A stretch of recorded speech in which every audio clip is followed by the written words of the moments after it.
जल शानू जे शान ता सदको वञूं मुझे सोने महबूब मदीने वारे जी तालीम ता सदके वञूं जे मुझे सोने हबीब उम्मत के सेखारियो त मेहनत कयो मजदूरी कयो ला तकूनु इयालन अलल मुस्लिमीन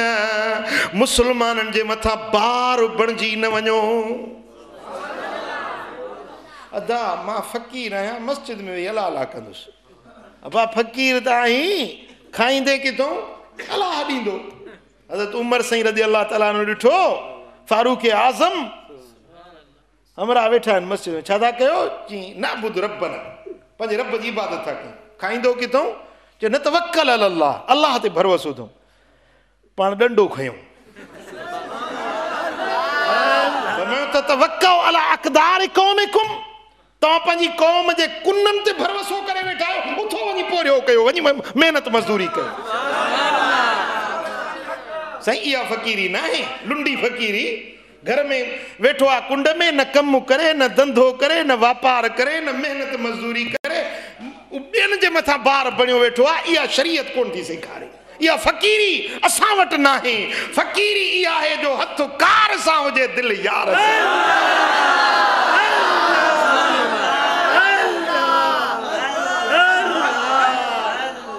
जॾहिं निमाज़ पढ़जी वई निमाज़ खां फारिग़ थी वे फंतशिरू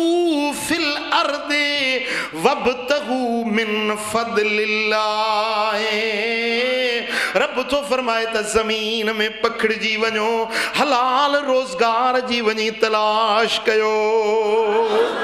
वेही न रहो निमाज़ पढ़ियव जेका इबादत हुई सा कयव हाणे निकिरी पओ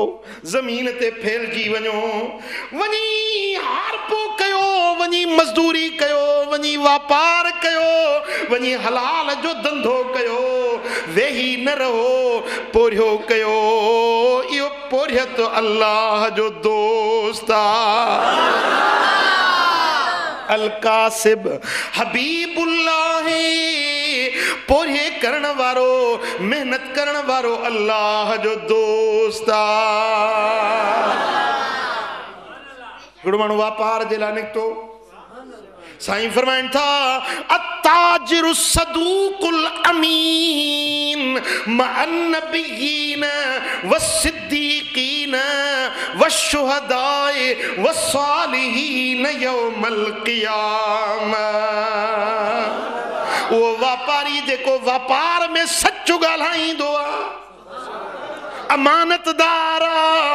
कूड़ न ॻाल्हाईंदो आहे वापार में ख़यानत न कंदो आहे वापार में मिलावट न कंदो आहे करे वापार थो करे पंहिंजे पैसे कमाइण जे लाइ धंधो करे रहियो आहे पर क़यामत जे ॾियारे में उथंदो त इन खे नबीअनि सां सिद्दीक़नि सां शहीदनि सां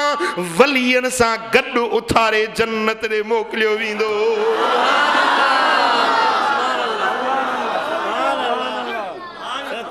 गल समझो हाँ चौ सल्लल्लाहु अलैहि या रसूल अल्लाह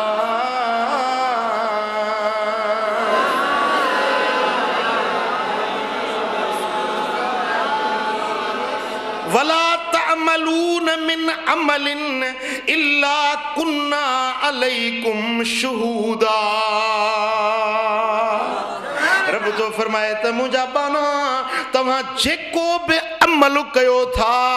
असां उन जे मथां शाहिद आहियूं असां ॾिसूं था पिया तव्हां जेके अमल कयो था अमल मजा मुराद ॿिनि क़िस्मनि जा अमल आहिनि हिकिड़ो अमल माद जो ॿियो अमल माश जो माद जो अमल कहिड़ो निमाज पढ़े इहो भी अमल आहे रोज़ो रखे इहो भी अमल आहे पर इहो माद जो अमल आहे इन जो नफ़ो आख़िरत में मिलंदो खैर करी खैरात करी हज करी उम्रो करी इहो अमल माद सरबो आहे ॿियो वरी अमल अमल माश सरबोआ जो वनी व्यापार करी वनी धंधो करी ढकी घर में बिठिया उन्हें जेला डाटो खणी वनी गाह जी भरी करे अची इहो भी तुझो अमल घर जो दिलो खाली पियो पानी घड़े में कोने को कमाटी कुल्हे ते रखई खूह ते वनी पानी भरे आए खूह ते रशा मानू बीठा हन इंतजार कई यो इंतजार भी इबादत का विख भरे वे विखू भरे मोटे या तुझी विख विख इबादत अजर सवाब में आ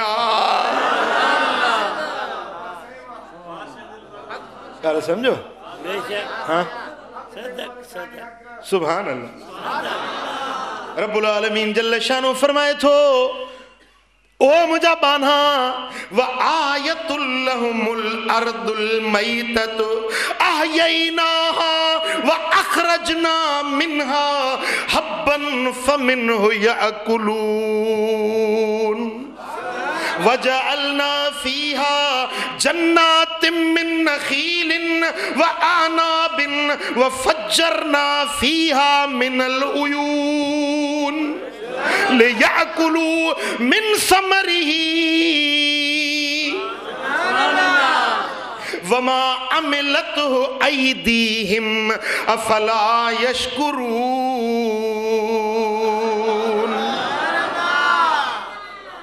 गाल समझो पोचो सुभान अल्लाह।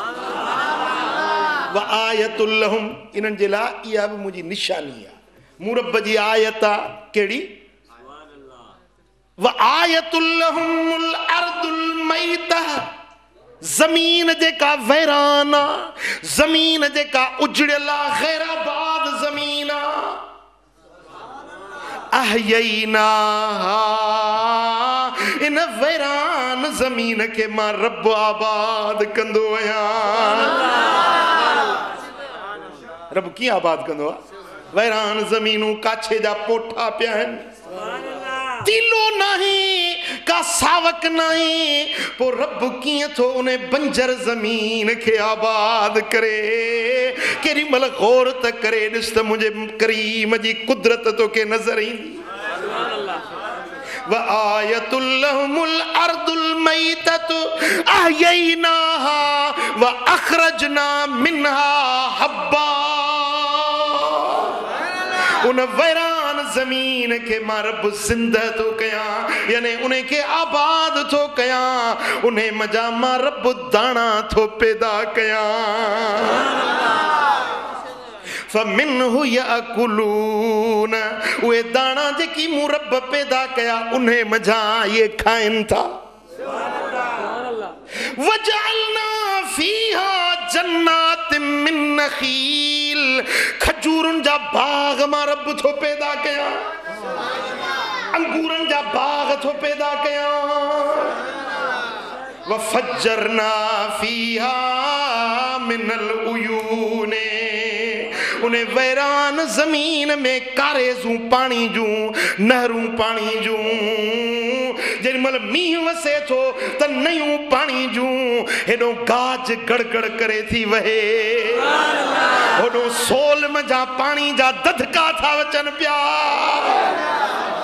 वैरान पटन के पोठन के किए तो आबाद कया ओ मुझा बाना इया ब मुरब जी आयत निशानी तो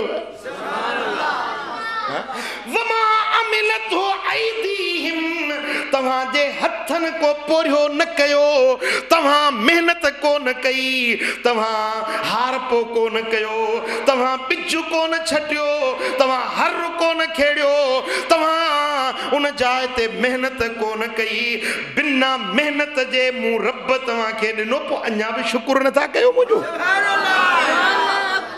मकाम शुक्र शुक्र जो मकाम आ वमा अमिलत ऐदीहिम तव्हां जे हथन पोरियो को न कयो आ बिना पोरिये जे मूं रब तव्हां खे हेड़ियूं आबादियूं करे ॾिनियूं अञा बि शुक्र नथा कयो हाँ अब ॻाल्हि सम्झो था वमा अमिलत हो ऐदीहिम में अजीब इसरारा हथन जो पोड़ियो हिकड़ियों एड़ियों शयूं आबादियों हैं जेके बगैर मेहनत जे बाने जी का कोशिश कोने इए ही रब ठाए तो पर हिकड़ियों केड़ियों आबादियों हैं जे में बाने जे हथन जो पोड़ियो हुंदो आ हाने सारियों हींअर बटायूं करे घरनि ॾे खणी आया आहियो पर सारियूं कीअं पोखियव पहिरीं त वञी ॿारियूं ठाहियो नंढियूं भाणो गॾु कयो उन भाण में बाहि ॾिनव जॾहिं बाहि में भाण सड़ी वियो पोइ उन खे पाणी ॾेई उन में सारियुनि जो ॿिज छटियो पोइ इहा तव्हांजे हथनि जी महिनत हुई उन मज़ा दाणा उन मज़ा दाणनि मज़ा तीला मुंहिंजे रब करीम पैदा फरमाया वरी तव्हां बनी खे वञी खेड़ियो वरी रेज कयो पोइ वरी ही जेके ॿिज जूं ॿारियूं तयारु थियूं वरी इतो पटे वञी रोंबो कयो तव्हां रोंबो कयो तव्हां वञी उते तीला ऐं मारायूं हणी आयो पर इन तीलनि मंझां बूढ़ा कंहिं ठाहिया इन कणनि मंझां खरार कंहिं बणाया तो त पंहिंजे घर जो गुंदड़े जो अन्न खणी वञी जंग में छटे आए पर उन खेड़ीअ मंझां उन तीलनि मंझां खरार कंहिं ठाहिया ओ मुंहिंजा बाना अंतुम तज़रऊनहु अम नहनु ज़ारिऊन हाणे ॿुधा त पोख करण वारो तूं ही या मां रब तो तुंहिंजी पोख यार समझो था सुभान अल्लाह मुझा दोस्तो बाने जे हथन जे पोड़े जी जरूरत आ बानो मेहनत करे तो वसीलो करे तो वो अगते कम करण वाली जात रब जी असां त बिज छटरे आयासीं